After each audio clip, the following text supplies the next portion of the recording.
કલ્પના કરો, તમારી આસપાસ જે કંઈ બને છે, પૈસાની સમસ્યા, સંબંધોની ગૂંચવણ કે આરોગ્યની મુશ્કેલી, તે બધું તમારી અંદરથી શરૂ થાય છે.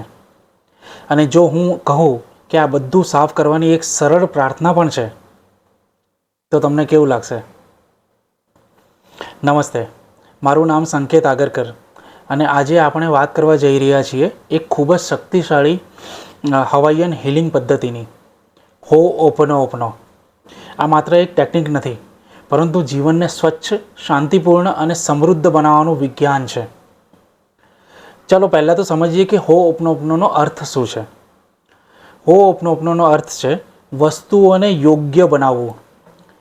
જો નોર્મલ એમાં વાત કરીએ ટુ મેક ઇટ રાઇટ, આપણે ઇંગ્લિશમાં એમ કહીએ છીએ ટુ મેક ઇટ રાઇટ. જે પણ પરિસ્થિતિ છે, જે પણ વસ્તુ છે, જે પણ સિચ્યુએશન છે આપણી, એને સુધારવું. હો'ઓપનોપનોનો સરળ અર્થ આ થાય છે. એટલે કે આપણા મનમાં જે જૂના પ્રોગ્રામ, યાદો અને માન્યતાઓ છે, તે જ બહારની દુનિયામાં પ્રોજેક્ટ થાય છે. જો અંદર સફાઈ થશે તો બહારનું જીવન પણ બદલાશે. અને થોડું વધારે સમજીએ આ બાબતમાં. એટલે આનો અર્થ એમ થાય છે કે તમે જે પણ તમારી આસપાસ જોઈ રહ્યા છો, જે પણ તમે અનુભવ કરી રહ્યા છો, એ બધા જ અનુભવો અને જે બધા જ દ્રશ્યો જે તમે જોઈ રહ્યા છો, તે તમે ક્યાંક ને ક્યાંક તમારા અંદરથી જ ક્રિએટ કર્યા છે, તમારા અંદરથી જ એનું સર્જન કર્યું છે. કારણ એ તમારા અનુભવમાં આવ્યા છે. હવે એ તમારા અનુભવમાં આવ્યા છે એનો અર્થ જ એવો થાય છે કે આ કોઈને કોઈ કારણસર તમે તમારા જીવનમાં આ જે પણ પરિસ્થિતિઓ છે, જે પણ સિચ્યુએશન છે, એ દરેક સિચ્યુએશનને, દરેક વ્યક્તિને, દરેક વસ્તુને તમે તમારા જીવનમાં તમે જાતે જ એટ્રેક્ટ કરી છે. રાઈટ. આ સમજવા માટે આપણે થોડું વધારે વિજ્ઞાન સમજવું જરૂરી છે. એ વિજ્ઞાનમાં આપણે મનને અલગ અલગ ભાગમાં વહેંચીએ, જે ઓલરેડી ન્યુરોસાયન્સે કે સાયકોલોજીએ વહેંચ્યું જ છે. તો આપણે એ આપણા મનને આપણે 3 ભાગમાં વહેંચી શકીએ છીએ. એમાં છે જાગ્રત મન, અર્ધજાગ્રત મન અને અજાગ્રત મન. કોન્શિયસ માઇન્ડ, સબકોન્શિયસ માઇન્ડ અને અનકોન્શિયસ માઇન્ડ. એમાંથી જે કોન્શિયસ માઇન્ડ જે છે, તે કોન્શિયસ માઇન્ડ આપણને મદદ કરે છે વસ્તુને જોવામાં, વસ્તુને એનાલાઇઝ કરવામાં. કોઈ પણ વ્યક્તિની સાથે જ્યારે આપણે વાત કરીએ છીએ તે વખતે જે આપણે તર્ક વિતર્કો લગાવીએ છીએ, એ બધા તર્ક વિતર્કોમાં આપણને હેલ્પ કરે છે. એ આપણું કોન્શિયસ માઇન્ડ કરે છે, આપણું જાગ્રત મન કરે છે. રાઈટ. પણ સબકોન્શિયસ માઇન્ડ અને અનકોન્શિયસ માઇન્ડ, આ બંનેને આપણે જો ટુગેધર વિચાર કરીએ ને, તો આ બંને આપણા મનનો ઓલમોસ્ટ 95% ભાગ કવર કરે છે. અને કોન્શિયસ માઇન્ડ ફક્ત 5% છે. પણ 5% હોવા છતાં પણ કોન્શિયસ માઇન્ડથી આપણે આપણી જે પણ કંઈ દિનચર્યા છે, આપણા એવરી ડેના જે પણ કંઈ કાર્યો છે, આપણે બધા એ જાગ્રત મનથી કરીએ છીએ. પણ એની સાથે સાથે અર્ધજાગ્રત મન પણ એટલો જ મહત્ત્વનો ભાગ ભજવે છે. જ્યારે આપણે જાગ્રત હોઈએ છીએ ત્યારે પણ. સપોઝ તમે કાર ચલાવો છો, કાં તો તમે સાયકલ ચલાવો છો. રાઈટ. શરૂમાં જ્યારે તમે શીખો છો સાયકલને કે કાર ચલાવવાને, તે વખતે તમે એકદમ કોન્શિયસ હો છો, એકદમ ધ્યાન રાખીને એકદમ કારને ચલાવતા હો છો કે સાયકલ પરથી પડી ના જાઓ એ વિચાર કરતા હો છો. રાઈટ. પણ જ્યારે તમને સાયકલ ચલાવતા આવડી જાય, કાર ચલાવતા આવડી જાય, તો તે વખતે તમારે બીજો તર્ક લગાવવાની જરૂર નથી પડતી. તમારા હાથ છે, તમારા પગ છે, એની મેળે ચાલવાના શરૂ થઈ જાય છે. સાયકલ ઉપર પણ તમે જાતે જ પોતે બેલેન્સ કરી શકો છો. એ કઈ રીતે થાય છે? તે વખતે તમે કોન્શિયસલી તો એની પર ધ્યાન નથી આપતા કે ચલો મારે આ પહેલું પેડલ મારવું પડશે અને પછી બીજું મારવું પડશે અને પછી સાયકલ આગળ વધશે, મારે બેલેન્સ પણ કરવાની છે, બંને હાથ બરાબર ધરીને ચલાવવાનું છે. એ બધું ધ્યાનમાં નથી રાખતા તમે. એ બધી જ પ્રક્રિયા જે થાય છે, એ બધી પ્રક્રિયા થાય છે આપણા અર્ધજાગ્રત મનથી, અર્ધજાગ્રત મનના કારણે. કારણ જે ઇન્ફોર્મેશન, જે આપણી આદતો આપણે કોન્શિયસલી વિચાર કરીએ છીએ, કોન્શિયસલી પ્રેક્ટિસ કરીએ છીએ, એ કોન્શિયસલી પ્રેક્ટિસ કર્યા પછી સમય જતાં એ જ ઇન્ફોર્મેશન, એ જ યાદો, એ જ બધી જે પણ કંઈ મેમરીઝ છે, જે પ્રેક્ટિસ કરેલી આદતો છે આપણી, એ બધી સબકોન્શિયસમાં આપણા અર્ધજાગ્રત મનમાં સ્ટોર થયેલી હોય છે. રાઈટ. અને તો આ વાત થઈ જાગ્રત મન અને અર્ધજાગ્રત મનની. હવે વાત કરીએ અજાગ્રત મનની. રાઈટ. અજાગ્રત મન એ અજાગ્રત મન છે આપણું, સોરી. જેને આપણે અનકોન્શિયસ માઇન્ડ કહીએ છીએ ઇંગ્લિશમાં. અને અનકોન્શિયસ માઇન્ડ આપણા શરીરની અંદર જેવી રીતે રક્ત પ્રવાહ થઈ રહ્યો છે, આપણા ધબકારા વાગી રહ્યા છે, આપણે રેગ્યુલરલી એ કરી રહ્યા છે, આપણે બ્રિધિંગ કરી રહ્યા છે, શ્વાસોશ્વાસ ચાલી રહ્યો છે આપણો, આ જે બધી પ્રક્રિયા છે એ બધી આપણા અજાગ્રત મનથી થતી હોય છે. અને ક્યારેક ક્યારેક હું માનું છું કે અજાગ્રત મન જે છે ને એ આપણી આત્મા સાથે બહુ ક્લોઝલી જોડાયેલો છે, બહુ જ ક્લોઝલી જોડાયેલો છે. હવે આત્માની વાત આમાં ક્યાં આવી એમ તમે મને પૂછશો તો બહુ સરસ ઉત્તર છે આનો. તમે બધા જાણો છો કે ભગવદ્ ગીતાની અંદર શ્રી કૃષ્ણ ભગવાને શું કહ્યું છે કે આત્મા અમર છે, આત્માને કોઈ અગ્નિ જાળી નથી શકતી, કે કોઈ હવા સુકાવી નથી શકતી, કે કોઈ જળ એને ભીંજવી નથી શકતું, કે કોઈ પણ તલવાર એને કાપી નથી શકતી. આત્મા એક શરીર છોડીને બીજા શરીરમાં પ્રવેશ કરે છે. તે જ વસ્તુ વિજ્ઞાને પણ પ્રૂવ કરી છે. શું પ્રૂવ કર્યું છે? Energy can not be destroyed, it can be transform from one form to another form. Right? So આ જે પ્રિન્સિપલ છે એનર્જીનો અને ગીતામાં જે કહેવામાં આવે છે આત્માનો, મારા હિસાબે આ બંને પ્રિન્સિપલ સેમ છે, બંને સેમ છે. તમે એનર્જી કહો કે આત્મા કહો, એક જ વાત છે. તો જ્યારે અજાગ્રત મનની આપણે વાત કરીએ તો એ અજાગ્રત મન બીજું કાંઈ નહીં પણ તમારા આત્મા સાથે જોડાયેલી એનર્જી છે, તમારી આત્માની જ એનર્જી છે. રાઈટ? અને આપણે વિજ્ઞાનમાં ભણી ચૂક્યા છીએ કે દરેક એનર્જીને એક ફ્રીક્વન્સી હોય છે. રાઈટ? એને એક આપણે ફ્રીક્વન્સીને સીધા ગુજરાતીમાં આવૃત્તિ આઈ થિંક કહી શકાય. અને એને એ ફ્રીક્વન્સીને તરંગ લંબાઈ હોય છે, વેવલેન્થ હોય છે. રાઈટ? તો એની ફ્રીક્વન્સીની વેવલેન્થ હોય છે. ફ્રીક્વન્સી ઓલવેઝ લાઈક ધીસ, આમ એક પછી એક એમ ચાલતી હોય. તમે ઇવન મેડિકલ એટલે જ્યારે હોસ્પિટલમાં વિઝિટ કરી હશે તે વખતે કોઈ પેશન્ટને લગાવ્યું હોય એનું હાર્ટનું મીટર, અને ત્યારે તમે સ્ક્રીન ઉપર જોઈ શકો છો એમ કરીને હાર્ટના મીટરમાં કન્ટિન્યુઅસ આ ફ્રીક્વન્સી ચાલતી હોય છે. તો એ જે ફ્રીક્વન્સી છે તેને આપણે શું કહીએ છીએ? જીવન રેખા, લાઈફ લાઇન કહીએ છીએ. રાઈટ?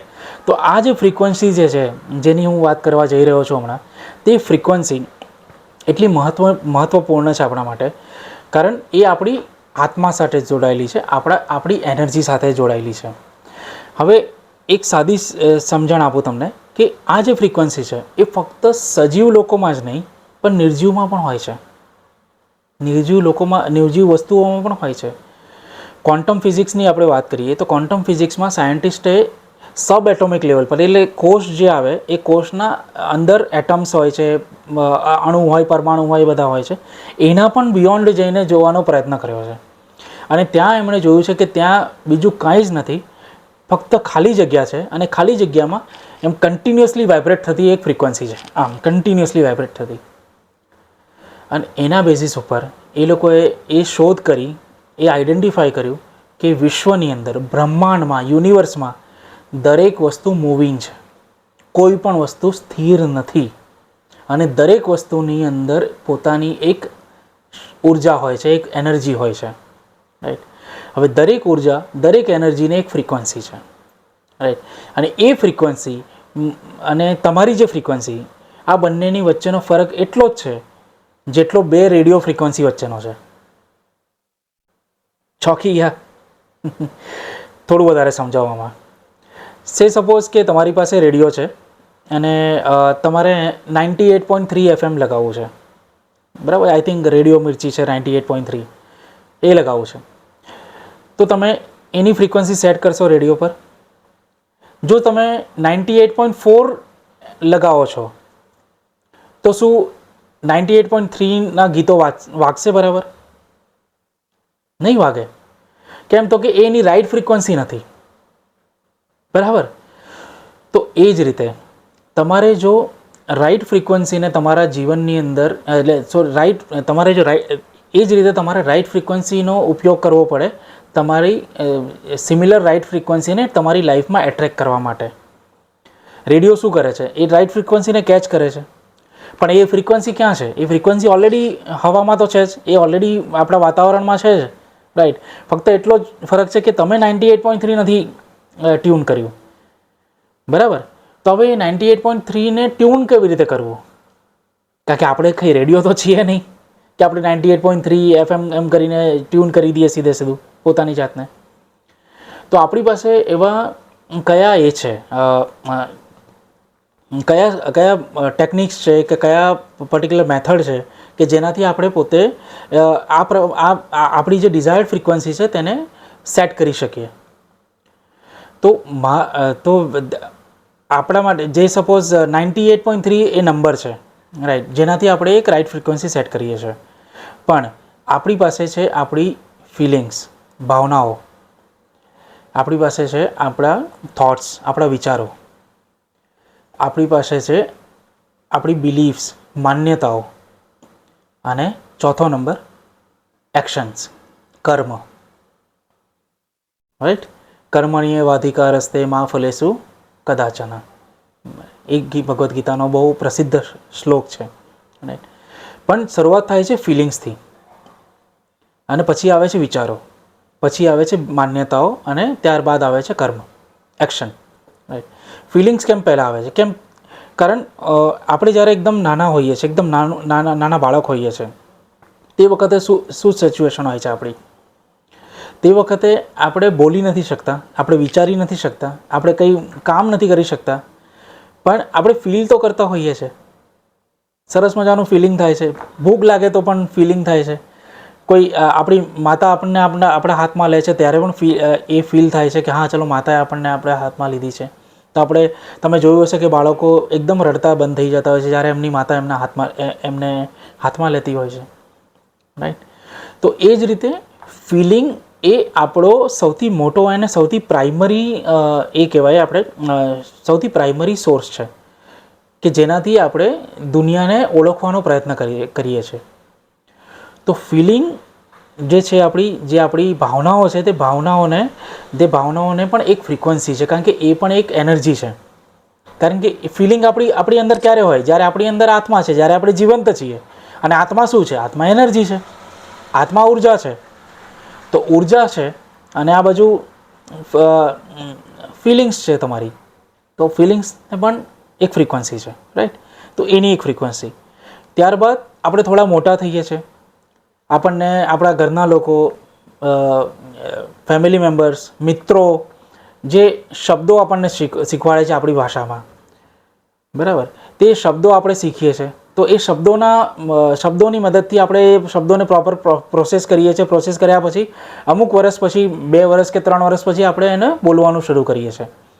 તો એટલા સમય સુધી તો આપણે ફક્ત એ શબ્દોને, વિચારોને પ્રોસેસ જ કરીએ છીએ, ફક્ત માઇન્ડમાં જ જતા હોય છે. આપણે બહાર તો નથી કાઢતા. આપણે બહાર ત્યારે કાઢીએ છીએ જ્યારે આપણને એમ થાય છે કે નહીં હવે આપણે બહાર કાઢી શકીએ છીએ આને, રાઈટ. તો એ વિચારો જે છે આપણા પછી આવે છે. અને એ વિચારો જે છે એ વિચારો પણ આપણે આપણા માઇન્ડથી વિચાર કરીએ છીએ. અને આપણા માઇન્ડથી વિચારી ત્યારે શકીએ છીએ જ્યારે આપણે જીવંત છીએ, આપણી અંદર એનર્જી છે, આપણી અંદર શક્તિ છે, રાઈટ. તો દરેક એનર્જી, દરેક ઉર્જાને એક ફ્રીક્વન્સી છે. તો થોટ્સને પણ એક ફ્રીક્વન્સી છે, વિચારોને ફ્રીક્વન્સી છે. તો પહેલી ફ્રીક્વન્સી હતી આપણી ફિલિંગ્સની, આપણી ભાવનાઓની. બીજી ફ્રીક્વન્સી છે આપણા વિચારોની. ત્રીજી ફ્રીક્વન્સી પર આપણે જઈએ તો ત્રીજી ફ્રીક્વન્સી છે આપણા માન્યતાઓની, બિલીફ્સની. સો એવું કહેવાય છે કે feelings plus thoughts is equal to beliefs. Feelings plus thoughts is equal to beliefs. તમારી ભાવનાઓ વત્તા તમારા વિચારો એ તમારી માન્યતાને બનાવે છે. તમે જે ફીલ કરો છો, તમે જે વિચાર કરો છો, તેનાથી તમારી માન્યતા ઘડાય છે. તો આ બંનેને જો ફ્રીક્વન્સી છે તો બિલીફ્સને પણ ફ્રીક્વન્સી છે, રાઈટ. આ બંનેની ફ્રીક્વન્સી ભેગી થઈને બિલીફ્સની ફ્રીક્વન્સી થઈ, રાઈટ. અને જ્યારે આ ત્રણ વસ્તુ એક સાથે છે કે તમે જે ફીલ કરો છો તે વિચાર કરો છો, અને જે વિચાર કરો છો તે તમે માનો છો, તે ત્રણ વસ્તુ એ થયા પછી, એલાઇન થયા પછી, એક સાથે આવ્યા પછી તમે એ પ્રમાણેના એક્શન લો છો, તમે એ પ્રમાણેના કર્મો કરો છો, રાઈટ. તો આ ચારે ચાર જે એ છે ફિલિંગ્સ, થોટ્સ, બિલીફ્સ અને એક્શન, આ ચારે ચાર જે નંબર્સ છે, હું એને નંબર્સ કહીશ કાઇન્ડ ઓફ, રાઈટ. એ ચારે ચાર નંબર્સને પોતાની એક ફ્રીક્વન્સી હોય છે. અને આ ચારે ચાર ફ્રીક્વન્સીને તમે જ્યારે એલાઇન કરો, તે વખતે તમે તમારા જીવનમાં જે મેળવવા માગો છો તે મેળવવા માટે સામર્થ્ય રાખો છો.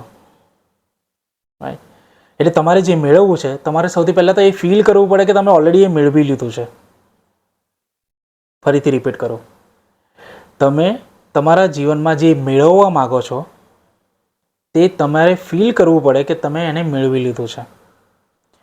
અને તમે જે રીતે જો એને તમે મેળવી લીધું છે તો તમારા મનમાં કયા વિચારો ચાલશે? એને મેળવી લીધા પછીના વિચારો શું હશે એ તમારે વિચારવાની જરૂર હોય.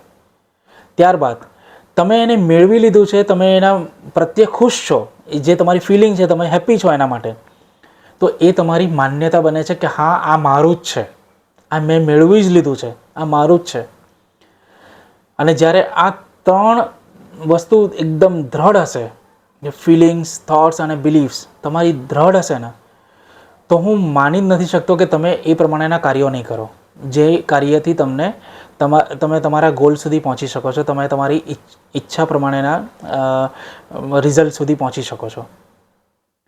તો સૌથી પહેલાં તમારી ભાવનાઓ, તમારા વિચારો અને તમારી માન્યતાઓને એલાઇન કરો. એક એવી લાઇનમાં એલાઇન કરો જે લાઇનમાં તમે તમારી જાતને લઈ જવા માગો છો, જે તમે લાઈફમાં પામવા માગો છો. અને તે કર્યા પછી તમે એ પ્રમાણેના કાર્યો કરો. કર્મ એટલે આમાં એક બહુ મહત્ત્વનું સમજવા જેવું છે. કર્મ આપણે એક સાઈડ પર રાખીએ અને આ ત્રણ વસ્તુ એક સાઈડ પર રાખીએ. So 50% weightage goes to this and 50% goes here, right. So આ પ્રમાણેનું છે કે આ ત્રણ જ્યારે તમે કરી લો, પણ આ કર્મ નહીં કરો ને તો આ ત્રણે ત્રણ કંઈ કામના નથી. તમે ફક્ત બેઠા બેઠા વિચાર કરશો કે હા મને તો મર્સિડીઝ કાર મળી ગઈ, કે હું એકદમ ઉઠીને ભાગવા માંડ્યો છું કે ભાગવા માંડી છું, મારી એકદમ હેલ્થ એકદમ બરાબર થઈ ગઈ છે, હું અત્યાર સુધી બેડ રેસ્ટ હતી પણ હવે હું એકદમ ફર્સ્ટ ક્લાસ ચાલવા માંડી છું અને માંડ્યો છું, પણ તમે પ્રયત્ન જ નહીં કરો તમારા બેડ ઉપરથી ઉઠવાનો, કાં તો તમે એવા પ્રયત્ન જ નહીં કરો કે જેનાથી તમે મર્સિડીઝ કારને ખરીદી શકો છો, તો બાકીના જે ત્રણ પેરામીટર છે, ફિલિંગ્સ, થોટ્સ, બિલીફ્સ, કોઈ જ કામ નહીં આવે. ભગવદ્ ગીતાની અંદર કૃષ્ણએ કર્મયોગ કમ્પ્લીટલી પ્રોપરલી સમજાવ્યો છે કે કર્મથી કોઈનો છુટકારો નથી. એમણે તો એમાં એમ પણ કહ્યું છે કે આ બ્રહ્માંડમાં ત્રણે ત્રણ લોકની અંદર કોઈ પણ એવી વસ્તુ નથી, કોઈ પણ એવી વ્યક્તિ નથી જેને હું ચાહું અને હું પામી ના શકું, છતાં પણ હું કર્મ કરી રહ્યો છું. હું તારી સાથે ઊભો છું અર્જુન, અને તને આ જ્ઞાન આપી રહ્યો છું, અને તારી સાથે રહીને હું આ યુદ્ધ મેદાનમાં છું અને કર્મ કરી રહ્યો છું. હવે તમે વિચાર કરો, કૃષ્ણ જે ભગવાન છે, સર્વોપરી છે, એમ કહેવાય છે કે એ સંપૂર્ણ ભગવાન છે, રાઈટ. એમણે પણ કર્મ કરવા પડે છે, તો તમારી અને મારી તો શું વિસાત છે? આપણને પણ કર્મો સિવાય કશું મળે એમ નથી. કૃષ્ણની જ વાત કરીએ તો એ જ્યારે અહીંયા પૃથ્વી પર જન્મ લીધો એમણે, એ પ્રગટ નથી થયા. આ બહુ મહત્ત્વની વાત છે. ઘણા આપણે રિલિજન્સની અંદર સાંભળ્યું હશે કે આ ભગવાન પ્રગટ થયા, પેલા ભગવાન પ્રગટ થયા, આ ઝાડની નીચેથી આવ્યા હતા, અહીંયાથી પ્રગટ થયા હતા. કૃષ્ણ પોતે કહે છે કે જો હું આ સંસારના નિયમોથી બંધાયેલો નહીં હોતે તો હું જન્મ નહીં લેતે, હું પ્રકટ થતે. તો જે આ સંસારમાં આવે છે તે દરેક વ્યક્તિ જન્મ લે છે, પ્રકટ નથી થતા.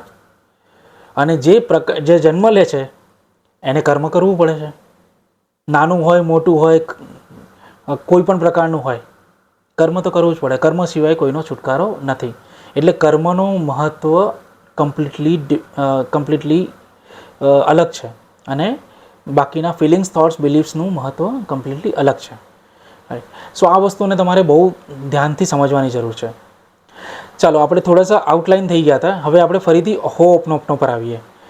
પણ આ આઉટલાઇન થવાનું કારણ પણ એ જ હતું કે જ્યાં સુધી તમે તમારી પોતાની શક્તિઓને નહીં ઓળખો ત્યાં સુધી તમે હોપનો પ્રેક્ટિસ કરશો તો પણ એ ફક્ત સુપરફિશિયલ લેવલ પર થશે, ખાલી ઉપર છેલ્લા લેવલ પર થશે, તમે મનથી નહીં કરી શકો. સો દેટ્સ વાય આ જે ફિલિંગ્સની વ્યાખ્યા છે, વિચારોની વ્યાખ્યા છે, તમને જણાવવી બહુ જરૂરી હતી, રાઈટ. સો આ હોપનો ની હું વાત કરું તો હોપનોપનું બીજું કાંઈ નથી, એક સિમ્પલ હવાઈયન ટેકનિક છે જેમાં ફક્ત 4 ફ્રેઝીસ છે, 4 વાક્યો છે. I am sorry, please forgive me, thank you, I love you. આ ફક્ત 4 વાક્યો છે એની અંદર. અને એ 4 વાક્યોની શરૂઆત થાય છે, હું મારા જીવનની સંપૂર્ણ જવાબદારી લઉં છું. I am 100% responsible for the things which are happening in my life. ત્યાર પછી કહો છો I am sorry, please forgive me, thank you, I love you. અને હા, જરૂરી નથી કે તમે આને ઇંગ્લિશમાં જ કહો, તમે એને ગુજરાતીમાં કહી શકો છો, હિન્દીમાં કહી શકો છો, જે પણ ભાષા તમને યોગ્ય લાગે છે તેની અંદર તમે રિપીટ કરી શકો છો આને. રાઈટ.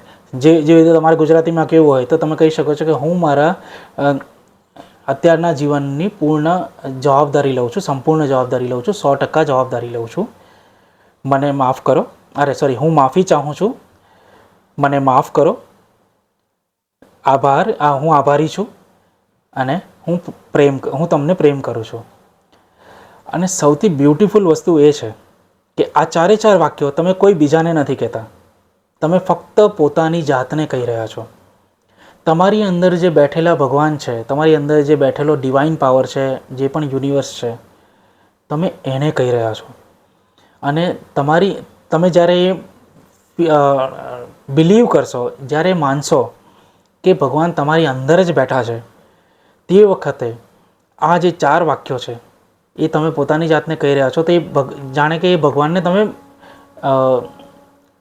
ઓર્ડર આપી રહ્યા છો, કાં તો રિક્વેસ્ટ કરી રહ્યા છો કે મને માફ કરો અને મને હેલ્પ કરો, મારી અંદર બેઠેલા જે પણ કંઈ મેમરીઝ છે, જે પણ કંઈ ડાઉટ્સ છે, જે પણ કોઈ કન્ફ્યુઝન્સ છે, એ બધાને તમે ક્લીન કરો. કારણ કે જ્યાર સુધી આ પ્રમાણેની ધૂળ જામેલી હશે ને તમારા મન પર, ત્યાં સુધી તમે કોઈ પણ જાતના છે ને પ્રયત્ન કરવા માટે કટિબદ્ધ નહીં થાઓ. આ એક બહુ મહત્ત્વનો આસ્પેક્ટ છે. તમે પોતાના ફિલિંગ્સ, થોટ્સ, બિલીફ્સ, એક્શનને એલાઇન કરી લો, બધું સરસ રીતે કરો. તમે એક્શન પણ એકદમ જબરજસ્ત લઈ રહ્યા છો, એકદમ મેસિવ એક્શન લઈ રહ્યા છો. તમારે જે કામ જ્યાં પહોંચવું છે તેના પ્રમાણે તમે ખૂબ પ્રયત્ન કરી રહ્યા છો, પણ મનમાં ક્યાંક ને ક્યાંક તમને ડર છે કે હું ત્યાં પહોંચ્યો અને લોકો મને ભૂલી ગયા તો. કાં તો તમે એમ વિચાર કરો છો કે હું એ લેવલ પર પહોંચ્યો અને લોકો એમ વિચાર કરવાનું શરૂ કર્યું કે આને તો બહુ ઘમંડ આવી ગયો છે, આ તો ત્યાં પહોંચી ગયો છે, હવે આની પાસે તો બહુ પૈસા આવી ગયા છે, હવે તો આ મને બિલકુલ પણ એ નહીં કરી શકે. બરાબર.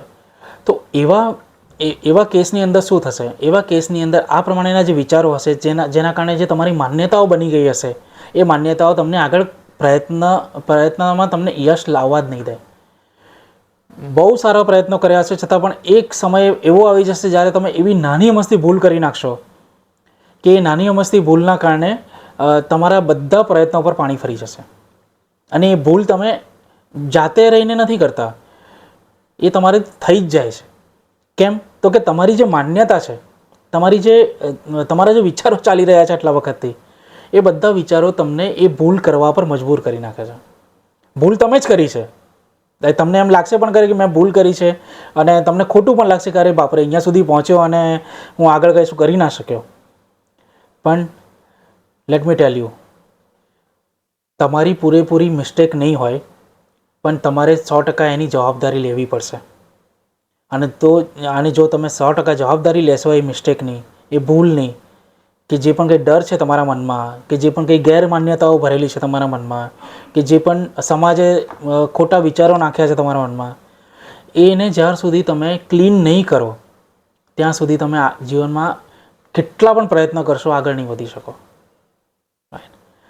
સો હવે એક સિમ્પલ હું તમને કહું કે જ્યારે આ જે 4 શબ્દ છે આપણે વાક્યો છે, તેનો એકચ્યુઅલ ઇમ્પેક્ટ શું થાય છે આપણા શરીર ઉપર, એકચ્યુઅલ ઇમ્પેક્ટ આપણા મન પર, આપણા શરીર પર શું થાય છે.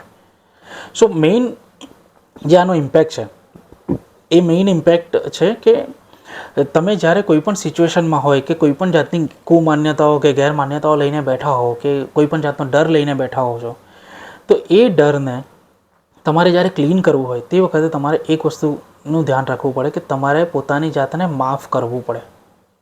કે આ બધી જે ગેરમાન્યતાઓ છે, જે પણ બિલીફ છે કે જે પણ કોઈ પણ જાતની કન્ફ્યુઝન છે, રાઈટ, એ જે તમે તમારા મનમાં આવવા દીધી છે, જેને તમે મનમાં ઘર કરી રાખી છે, તેના માટે તમે માફી ચાહો છો. એ તમારે પોતાની જાતને કહેવું પડે. બીજી વસ્તુ, તમે તમારી અંદર બેઠેલા ભગવાનને, તમારી અંદર બેઠેલી ડિવાઇન પાવરને રિક્વેસ્ટ કરો છો કે પ્લીઝ ફોરગીવ મી, મને માફ કરો, કે આ જે મેં ભરી રાખ્યું છે, જે મારે ઘણો વખત પહેલાં કાઢી નાખવાની જરૂર હતી, પણ હું લઈને બેઠો છું, કોઈના પ્રત્યે હું નફરત લઈને બેઠો છું, ગ્રજીસ લઈને બેઠો છું, તે મારે કાઢી નાખવાની જરૂર નથી, અથવા તેના કારણે હું એ લોકોની સાથે સંબંધ નથી રાખી શક્યો, તો એના માટે મને માફ કરો. ત્રીજો પાર્ટ, આભાર વ્યક્ત કરો.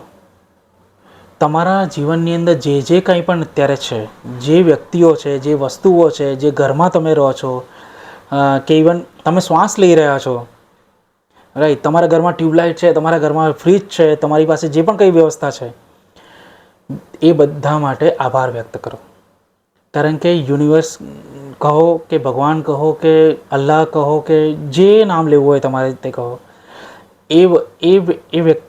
એ જે પણ શક્તિ છે, એ જે પણ પાવર છે, એને એક વસ્તુ સમજાય છે કે જે વસ્તુ તમને ઓલરેડી મળી છે તેમાં જો તમે ખુશ નથી, તેના માટે જો તમે આભારી નથી, તો એ તમને વધારે નહીં આપે. કેમ નહીં આપે એનું કારણ જણાવશું તમને. કારણ કે એ સમજશે કે જે તમને આપ્યું છે અને એ જે તમને જે પ્રયત્નોથી મળ્યું છે, બરાબર છે, તમે એ પ્રયત્નોથી મળેલી જે પણ કંઈ તમારી પાસે અત્યારે વસ્તુઓ છે કે વ્યક્તિઓ છે, એમને લઈને તમે એ પ્રયત્નો જે તમારા થકી થયા છે, જે એમણે કરાવ્યા છે તમારી પાસેથી, એના માટે જો તમે આભારી નથી, તો તમને જો બીજું કંઈક નવું જોઈએ છે લાઈફમાં, જેના માટે વધુ પ્રયત્નો કરવાની જરૂર છે, અને તમે આ જ પ્રયત્નો માટે ખુશ નથી, તો તમને એ વધુ પ્રયત્નો કરવા માટેની પ્રેરણા ક્યારેય નહીં મળે. એટલે વધુ કરવા માટેની પ્રેરણા મેળવવા માટે જીવનમાં તમારી પાસે જે પણ કંઈ છે એ બધી જ વસ્તુનો આભાર માનો. That's why it is the third phrase of Ho'oponopono is thank you. Now the fourth one and the last one. આ બહુ જ ઇન્ટરેસ્ટિંગ છે. ફોર્થ વન છે આઈ લવ યુ. આમાં તમે પોતાની જાતને પ્રેમ કરવાની વાત કરી રહ્યા છો. તમને આશ્ચર્ય લાગશે કે કેમ આવી વાત કરી, આપણે પોતાને તો પ્રેમ કરતા જ હોઈએ ને. પણ લેટ મી ટેલ યુ, નહીં. જીવનની અંદર નાનાથી લઈને અત્યાર સુધી સમાજની માન્યતાઓ હોય કે માતા પિતાએ આપેલી ઇન્ફોર્મેશન હોય કે સ્કૂલમાંથી ટીચરે કહી હોય વાત હોય, એ બધા વિચારો અને બધી જ માન્યતાઓના કારણે જે એક પ્રકારનો તિરસ્કાર જન્મ્યો છે તમારા મનમાં, એ જે તિરસ્કાર જે છે ને, નાની નાની વાતમાં જે તિરસ્કાર છે, તમે પોતાના માટે એને ઘર કરી રાખ્યો છે. હું તમને સાદી ભાષામાં કહું તો એનો અર્થ એ થાય છે કે જીવનની અંદર આપણે જેને સૌથી વધારે કોસતા હોઈએ છીએ એ બીજું કોઈ નહીં, આપણે પોતે જ છીએ. આપણે પોતાને જ કોસતા હોઈએ છીએ નાનપણથી લઈને અત્યાર સુધી. હું તો આ કરી જ નથી શકતો, હું તો આના લાયક જ નથી, આ તો મારાથી થાય જ નહીં, આ આપણાથી કરાય, આવું તો કંઈ થતું હશે, આવું તો હોય જ નહીં, હું તો નાલાયક જ છું. ઘણા લોકો તો આ રિપીટ કરે છે નાનપણથી. હું તો એકદમ જવા દો. ઓકે, સો આ પ્રમાણેના જે વિચારો ચાલી રહ્યા છો તેમાં તમે શું એકચ્યુઅલી તમે અનકોન્શિયસલી, તમે સબકોન્શિયસલી એને પોતાની જાતને કોસી રહ્યા છો. તો તમને આ જે મહત્ત્વનો ભાગ છે પોતાની જાતને પ્રેમ કરવાનો, એ હજી સુધી કોઈએ શીખવાડ્યો નથી. ઓલ્ધો હું એમ નથી કહેતો કે તમે તમને કોઈ આગ દેખાતી હશે, તમે એની પર હાથ મૂકી દેશો. તમે ડેફિનેટલી પોતાને પ્રેમ કરો છો, તમારા શરીરને પ્રેમ કરો છો, પણ આત્માનું શું? આત્માનું શું?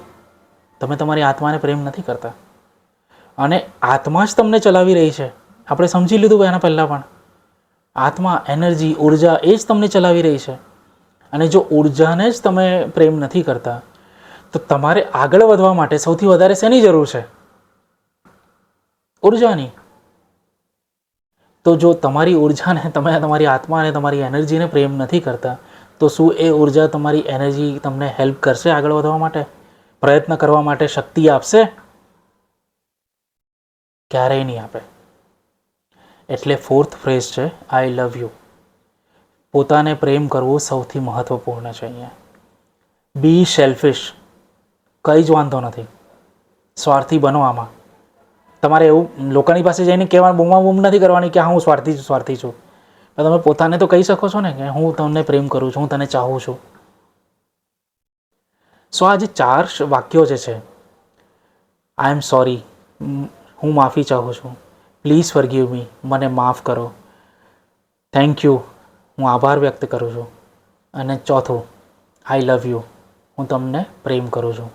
આ 4 વાક્યો એટલા મહત્ત્વનો ભાગ ભજવે છે તમારા જીવનની અંદર. અને તમે જોજો, આ જે 4 વાક્યો છે તમે રોજ સવારે અને સાંજે રિપીટ કરવાનું શરૂ કરો, તમારા જીવનની અંદર આવનારા 20 થી 21 દિવસની અંદર બહુ મોટો બદલાવ આવશે. ઘણો મોટો બદલાવ આવશે. કેમ? તો કે તમારા મેન્ટલ ક્લટર જે છે, તમારા મનની અંદર જે અમુક જે જૂની પુરાણી માનસિકતાઓ બેસેલી છે ને, એ બધી સાફ થવાની શરૂ થઈ જશે, ક્લીન થવાની શરૂ થઈ જશે. અને એ તમે જ કરશો. તમે જ કરશો. કારણ કે શરીર તમારું છે, ઘર તમારું છે, સાફ તમારે જ કરવાનું છે, બીજું કોઈ નહીં કરે. રાઈટ? સો આ એક મહત્ત્વપૂર્ણ આસ્પેક્ટ છે. સો હું સજેસ્ટ કરીશ કે તમે આ રીતે કરી શકો છો. તમે તમારા હૃદય પર હાથ રાખી શકો છો અને કહી શકો છો કે હું મારા જીવનની સંપૂર્ણ જવાબદારી લઈ રહી છું કે લઈ રહ્યો છું. હું માફી ચાહું છું, મને માફ કરો, હું આભાર વ્યક્ત કરું છું, અને હું મને પ્રેમ કરું છું, હું તમને પ્રેમ કરું છું. Rather you say like this. અને આ જે રિપીટેશન છે, જે પહેલી લાઈન જે છે કે હું મારા જીવનની સંપૂર્ણ જવાબદારી લઉં છું, એ તમારે એક જ વાર બોલવાનું છે. અને બાકીની જે લાઈન છે, I am sorry, please forgive me, thank you, I love you, આ એક ટાઈમ થયો. એવી રીતે તમે 108 વાર બોલો. જેવી રીતે તમે જાણે કે તમે માળા કરો છો 108 વખત.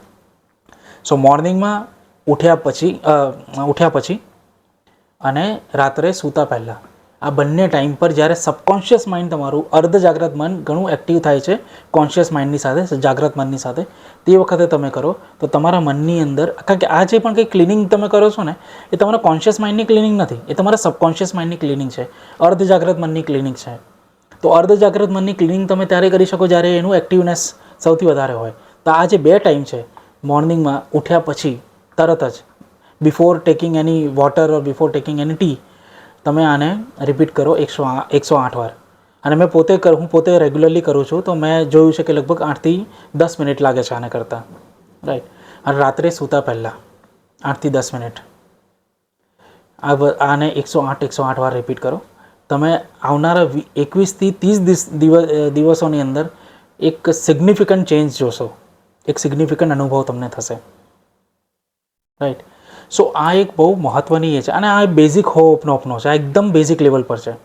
પછી થોડો એડવાન્સ લેવલનો હોપનોપનો પણ આવે છે, જેમાં તમારી સાથે જ્યારે કોઈ પણ સિચ્યુએશન ઊભી થાય, કોઈ પણ જાતની મેમરીઝ તમારી જનરેટ થાય, કે કોઈ પણ જાતના નેગેટિવ ફિલિંગ્સ આવી જાય તરત, તો એને કઈ રીતે તમે ક્લીન કરી શકો છો, એને કઈ રીતે ઇમ્પેક્ટફુલી ક્લીન કરી શકો છો, એને કયા શબ્દો તમે કહી શકો છો, તે તમને એમાં જાણવા મળે છે એડવાન્સ હોપનોપ. પણ આપણે એડવાન્સ હોપનોપની વાત પછી કરીએ. તમે પહેલાં બેઝિક હોપનોપથી શરૂઆત કરો, તમને તમારા જીવનની અંદર ઘણા ચેન્જીસ થતા જોવા મળશે. હવે આ બહુ ઇન્ટરેસ્ટિંગ પ્રશ્ન છે કે મને ઘણા લોકો પૂછે છે, મેં જ્યારે પણ આ વાત કરી છે કોઈની સાથે, ત્યારે મને ઘણા લોકોએ પૂછ્યું છે કે આ 4 ફ્રેઝિસ છે, તમે સમજાવી તો દીધું કે તમે પોતાને માફ કરવું જોઈએ, પ્રેમ કરવો જોઈએ અને તમારે આભાર વ્યક્ત કરવો જોઈએ, પણ અમને એ નથી સમજાતું કે આ તો શબ્દો જ છે, બરાબર? ઓલ્ધો તમે મને કહ્યું કે અમને કહ્યું કે શબ્દો છે, તમારા વિચારો છે, વિચારોને ફ્રિકવન્સી હોય છે, ફ્રિકવન્સી એટલે ઉર્જા છે, અને એની અંદર ઉર્જા પણ છે. રાઈટ? પણ એવું ક્યાં લખ્યું છે, ક્યાં આની અંદર શબ્દોમાં અને એમાં ઉર્જા છે અને આ પ્રમાણેની અસરો કરી શકે છે અને આટલા સરસ મજાના ચેન્જીસ લાવી શકે છે, એવું ક્યાં લખ્યું છે? એવું કોણે સાબિત કર્યું છે? આ પ્રશ્નો મને આવે છે. તો હું તમને જણાવવા માગું કે જાપાનના એક સાયન્ટિસ્ટ છે જેનું નામ છે ડૉક્ટર મસારુ ઇમોટો. તમે આને ગૂગલ ઉપર પણ સર્ચ કરી શકો છો. એમનું નામ છે ડૉક્ટર મસારુ ઇમોટો. મસારુ ઇમોટોએ શું કર્યું, એક વોટર એક્સપેરિમેન્ટ કર્યો. એમણે 2 ગ્લાસ લીધા, 2 બીકર લીધા, કાચના બીકર, 2 કાચના ગ્લાસ કહી શકાય. તો એ કાચના બંને ગ્લાસની અંદર એમણે પાણી ભર્યું અને પાણી ભરીને એમણે એ કાચના ગ્લાસને ફ્રીઝરમાં મૂકી દીધું, જ્યાં બરફ આપણે કરતા હોય, બરફ જમાવતા હોઈએ ત્યાં એની અંદર મૂકી દીધું. 48 કે 72 કલાક પછી એમણે ફ્રીઝરમાંથી એને બહાર કાઢ્યું. તે બહાર કાઢ્યા પછી એમણે એમના માઇક્રોસ્કોપની અંદર એ જે બરફ હતો એ બરફને સેલ્યુલર લેવલ પર, એટલે એના કોષ, આપણે એમ કહીએ ને કોષ છે, આપણા નાના નાના કોષ હોય છે શરીરના, તેવી રીતે દરેક પાણીનો પણ કોષ હોય છે, દરેક નિર્જીવ વસ્તુનો પણ કોષ હોય છે. તે દરેક એના કોષ લેવલ પર એમણે માઇક્રોસ્કોપથી એમણે ચેક કર્યું. બરાબર. પણ પહેલાં હું તમને એ જણાવું કે એ જ માઇક્રોસ્કોપથી ચેક કરવાના પહેલાં આ જે બંને ગ્લાસ હતા, બંને બીકર હતા, એમાં એક બીકર ઉપર એમણે લખ્યું હતું આઈ લવ યુ અને બીજા પર લખ્યું હતું આઈ હેટ યુ. રાઈટ. તો એમણે સૌથી પહેલાં આઈ લવ યુ વાળું બીકર લીધું. એમણે એના બરફને લીધો અને બરફને માઇક્રોસ્કોપની નીચે સેલ્યુલર લેવલ ઉપર ચેક કર્યો. તો એમાં એક સરસ મજાની એની ક્રિસ્ટલ કાઇન્ડ ઓફ, એટલે એક kind of diamond kind of design બની ગઈ. ડાયમંડ કાઇન્ડ ઓફ ડિઝાઇન એમને દેખાઈ. અને પછી જ્યારે એમણે આઈ હેટ યુ વાળો એ લીધો, ગ્લાસ લીધો એમની પાસે, અને એને સેલ્યુલર લેવલ પર ચેક કર્યું, તો ત્યારે એમને એકદમ કેઓસ કાઇન્ડ ઓફ એટલે કીચડ કાઇન્ડ ઓફ ડિઝાઇન મળી ગઈ પાણીના કોષની. રાઈટ. સો એના ઉપરથી એમણે એ આઈડેન્ટિફાઈ કર્યું કે શબ્દોની અસર પાણી ઉપર કેટલી થાય છે. આઈ લવ યુના ડાયમંડ બન્યા અને આઈ હેટ યુમાં કીચડ જેવો શેપ બન્યો. શબ્દોની પાણીના સેલ્યુલર લેવલ પર અસર કેટલી થાય છે તે એમણે જોયું. હવે તમે મને કહો, આપણા શરીરમાં કેટલા ટકા પાણી છે? 70% પાણી છે, 70%. હવે તમે વિચાર કરો કે તમે પોતાને જે કંઈ શબ્દો કહો છો, કે પોતાને જે પણ કંઈ નેગેટિવ પોઝિટિવ જે પણ કંઈ શબ્દો કહો છો, તેની કેટલી ડીપ લેવલ સુધી અસર થાય છે. તમારા સેલની અંદર, તમારા એક એક કોષની અંદર લોહીની સાથે આ પાણી જાય છે. અને એ પાણી જો આટલી ઇફેક્ટ કરી શકતું હોય શબ્દોના કારણે, એની ઉપર આટલી ઇફેક્ટ થઈ શકતી હોય, તો એ જ શબ્દો તમારા શરીર ઉપર કેટલા ખરાબ રીતે અસર કરી શકે છે તે તમે વિચાર કરો. આપણા શરીરની અંદર ઘણા રોગોનું ઘર જે થાય છે, એ જો એમ કહી શકાય ને કે આપણા આચાર વિચાર અને આપણા જે એ છે, આપણે ભાવનાઓ છે, આપણી માન્યતાઓ છે, તેના કારણે જ આપણે અડધાથી વધારે આપણને રોગ થઈ રહ્યા છે. તો ખોટું નહીં હોય. કારણ કે પાણીની અંદર જ જો આટલો મોટો ઇમ્પેક્ટ પડી શકતો હોય, તો પાણી તો આપણા બોડીની અંદર બધી જ જગ્યાએ છે. હા, પણ એક સારી વસ્તુ એ પણ છે કે જ્યારે મસારુ ઇમોટોએ એક દૂષિત પાણી લીધું અને દૂષિત પાણીને હોપનોપનોની પ્રેયર આપી, અને હોપનોપની પ્રેયર આપ્યા પછી જે દૂષિત પાણી ઓલરેડી એમ કીચડ જેવો શેપ હતો એનો સેલ્યુલર લેવલ પર, એ દૂષિત પાણી પણ સુધરી ગયું અને એની ઉપર એમાં પણ ડાયમંડ કાઇન્ડ ઓફ શેપ મળ્યો. તો અત્યાર સુધી તમે તમારા શરીરનું પાણી દૂષિત કર્યું છે, છતાં પણ તમે એ દૂષિત પાણીને હોપનોપનોથી સાફ કરી શકો છો, ક્લીન કરી શકો છો. આ સાયન્ટિફિકલી પ્રૂવન વસ્તુ છે. આ સાયન્ટિફિકલી પ્રૂવ થયું છે. તમે ગૂગલ ઉપર સર્ચ કરી શકો છો ડૉક્ટર મસારુ ઇમોટોના નામથી. રાઈટ. અને એમણે એક સ્ટેપ હજી આગળ ગયા અને એમણે ભાત લીધો, રાઈસ લીધા અને રાઈસને કૂક કર્યા. કૂક રાઈસ લીધા અને કૂક રાઈસને 3 જારમાં ભરી દીધા. એક જાર ઉપર એમણે લખ્યું લવ, બીજા જાર પર લખ્યું નથિંગ અને ત્રીજા જાર પર લખ્યું હેટ. હવે કૂક રાઈસ તમે જાણો છો કે ભાત આપણો રેડી કરેલો હોય તો આપણે બીજે દિવસે કાં તો મેક્સિમમ 1.5 કે 2 દિવસની અંદર ખરાબ થઈ જતો હોય છે અને આપણે ફેંકી દેતા હોઈએ છીએ, કાં તો મે બી કોઈને એ કરી દેતા હોઈએ છીએ. રાઈટ. પણ એમણે 4 અઠવાડિયા પછી આ ભાતને ફરીથી જોયું તો નરી આંખે દેખાઈ શકાય એવી રીતે એ ભાતની જે ભાતની ઉપર લવ લખ્યું હતું, તે ભાત આમ ખરાબ તો અંદરથી હતો પણ છે ને વ્હાઇટિશ હતો. એને એકદમ પેલી ફંગસને એવું કશું લાગ્યું નહોતું એની પર, એકદમ વ્હાઇટિશ હતો. જેની પર નથિંગ લખ્યું હતું, એ નથિંગ ઉપર યલોઇશનેસ આવી ગઈ હતી થોડી થોડી, પણ એ ખરાબ નહોતો થયો એટલો બધો, યલોઇશનેસ આવી ગઈ. પણ જેની પર હેટ લખ્યું હતું તેની ઉપર કાળી કાળી ફંગસ આવી ગઈ હતી. તો હવે સમજો, એક બાજુ પાણી જે આપણે દૂષિત કરેલું, જેને પ્રેયર આપી તો એના પછી આ પ્રમાણેનું રિઝલ્ટ મળ્યું, અને એક બાજુ રાઈસ ફૂડ, તેને પણ એ પ્રમાણેની જે શબ્દો એની પર લખ્યા તે શબ્દોના કારણે આ પ્રમાણેના રિઝલ્ટ મળ્યા. બરાબર. હવે આ બંને એકદમ એસેન્શિયલ વસ્તુ છે આપણા માટે, ફૂડ અને વોટર. આ બંને ઉપર આપણા શબ્દોની અસર થઈ શકે છે, જે આપણા શરીરમાં જવાના છે. તો તમે વિચાર કરો, જ્યારે તમે જમવા બેઠા છો તે વખતે તમે જમતી વખતે મોબાઈલ લઈને બેઠા છો, કંઈક ટીવી જોઈ રહ્યા છો, કોઈક એવી સિરીઝ જોઈ રહ્યા છો કે જે એકદમ મારધાડવાળી છે, અને કાં તો બી સસ્પેન્સ છે, હોરર છે, એવી છે. તો તમે જ્યારે જમો છો ને તે વખતે એ ફૂડને તમે કઈ સ્ટાઇલના થોટ આપી રહ્યા છો, અને એ ફૂડ જે છે એવી સ્ટાઇલના થોટથી તમારા મનમાં જાય, તમારા બોડીમાં જાય, તો તમને રોગોનું ઘર નહીં કરે શું કરે? પછી તમને ઘણી વખત એમ થતું હશે કે અરે સવારથી તો હું આટલો એકદમ સાજો હતો, સાજી હતી, ને મને કંઈ થતું નહોતું, ને એકદમ કેમ થવા માંડ્યું? એ જે એકદમ થાય છે ને એ તમારા વિચારોના કારણે થાય છે. જે તમે મે બી પાણી પીતી વખતે, કાં તો પછી જમતી વખતે, કાં તો મે બી એન નંબર ઓફ રીઝનથી તમે પોતાની જાતને આપતા રહો છો, કન્ટિન્યુઅસલી આપતા રહો છો. તમને યાદ હશે કે આપણા માતા પિતા, કાં તો હજી આજની તારીખે પણ તમે તમારા બાળકોને પણ શીખવાડતા હશો કે જ્યારે તમે તમારી સામે જમવાની થાળી રાખી હોય તે વખતે તમે એને પહેલાં પ્રાર્થના કરો. તો એ શું છે?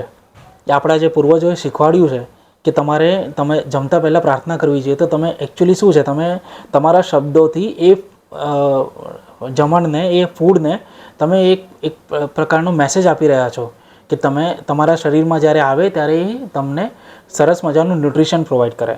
એના માટે તમે પ્રાર્થના કરતા હો છો. પણ તો મજાની વાત એ છે કે તમે પ્રાર્થના કરો પણ છો, પણ સાથે સાથે તમે એક હોરર સિરીઝ પણ જુઓ છો ટીવી પર. તો પછી એ પ્રાર્થના ગઈ, સફાયો થઈ ગયો એનો. હવે જે થઈ રહ્યું છે તે ખરેખર આ થઈ રહ્યું છે, રાઈટ. સો મારી આ એક રિક્વેસ્ટ છે દરેકને કે જ્યારે પણ જમવા બેસો, કે જ્યારે પણ પાણી પીઓ છો, શાંતિથી એક જગ્યાએ બેસો, બીજું કંઈ પણ ધ્યાનમાં ના રાખો, બીજું કંઈ પણ જોશો નહીં, ફક્ત જમવા પર અને પાણી પીવા પર ધ્યાન આપો અને પૂર્ણ કોન્સન્ટ્રેટ કરો.